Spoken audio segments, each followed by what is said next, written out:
This is a great subject, wonderful, but does the subject help learners to develop that skill? I'll give you one other example of this just to show you what I mean. If you go to a website of one university, they have lecturers recording their lectures for students to access. One Turkish university. I won't tell you which one it is. But on that you have one lecturer, and it's wonderful. This lecturer is doing this. This is on video. But now what we're talking about today is the development of a psychological process. It's the kind of thing which is definitely and thematically concerned. Now, that's on video. That is being shown to future learners. If I talked to you like that for an hour, do you think you'd learn anything much? No, I know some of you wouldn't. Some of you would do what you do in my classes anyway, and that's fall asleep, play with your mobile phones or other such. No, you don't. You're all wonderful. I wouldn't say such things. So, next one.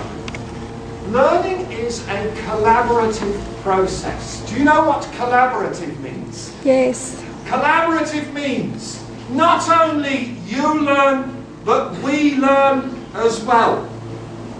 Because educators have to learn. Now, look at these words. A learning environment should have risky.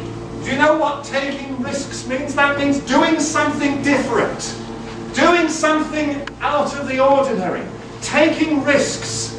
I do it all the time. Sometimes if I go to a class, I have no idea how the class will go. Believe me. And what else? Here's another one. Educators should develop the same skills as their learners.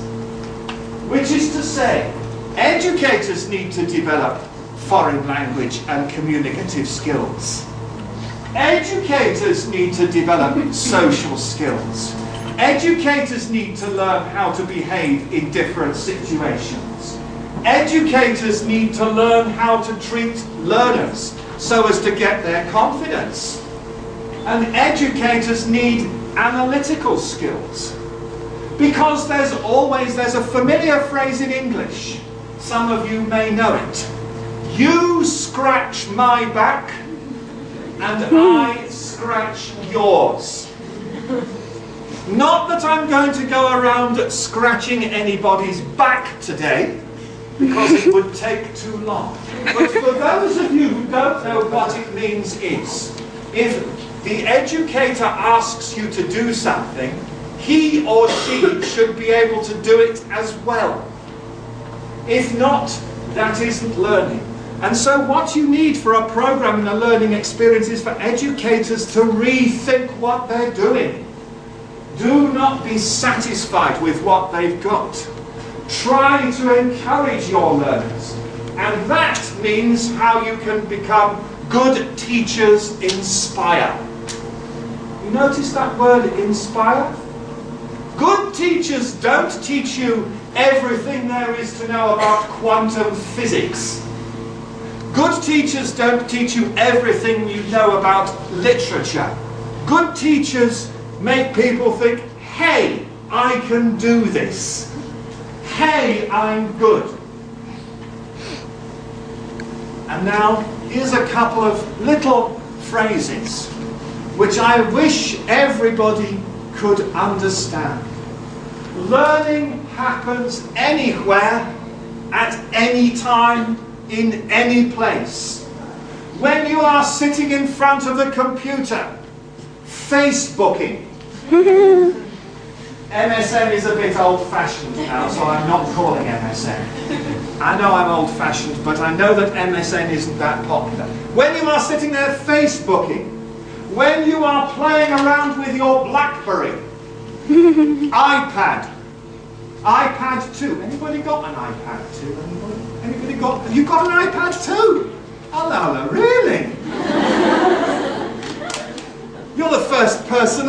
that's got an iPad too. Congratulations.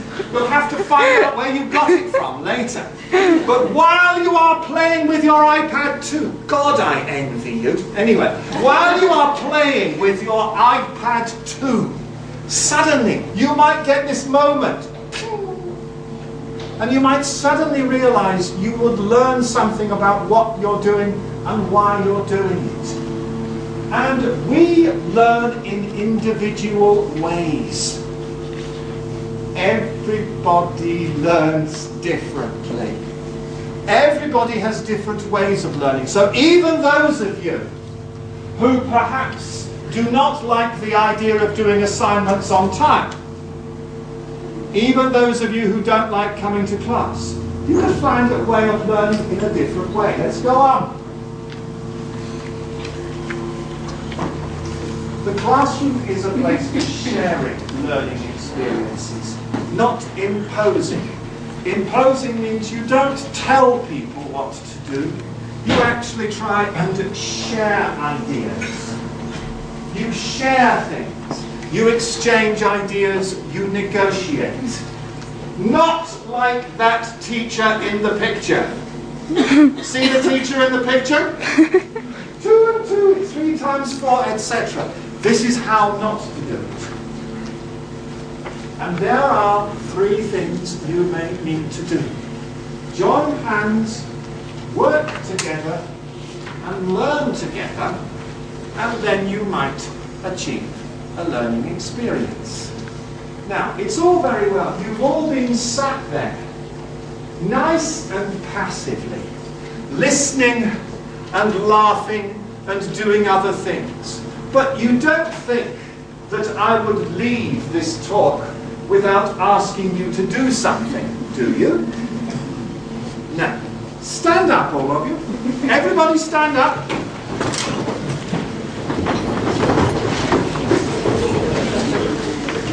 Right. See what that says? Everybody join hands. Everybody join hands. Join hands. Join hands. Join hands. Everybody join hands. Everybody join hands. Come on. Come on. Come on. Come on. Come on. Don't be frightened. Join hands.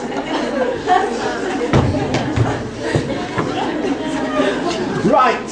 Are we joining hands or has anybody not joined hands? You haven't joined hands. Join hands. Join hands. Come on.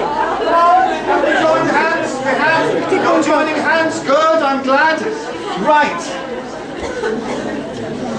Now, the last thing to do is what I did in the Czech Republic. Now what I'd like you to do is to turn to the person next to you and hug them. Hug them. Hug them.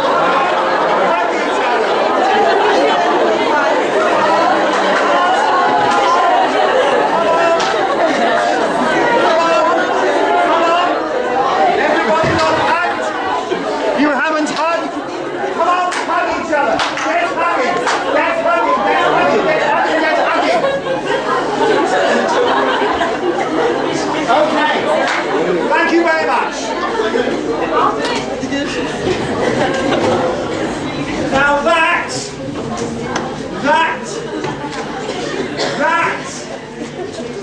ladies and gentlemen, is a learning experience. You've learned that you can do things in conferences like talk to each other. You can do things like have fun. Conferences don't have to be boring. Right, let's hope that the rest of the conference is as good as that. Thank you very much.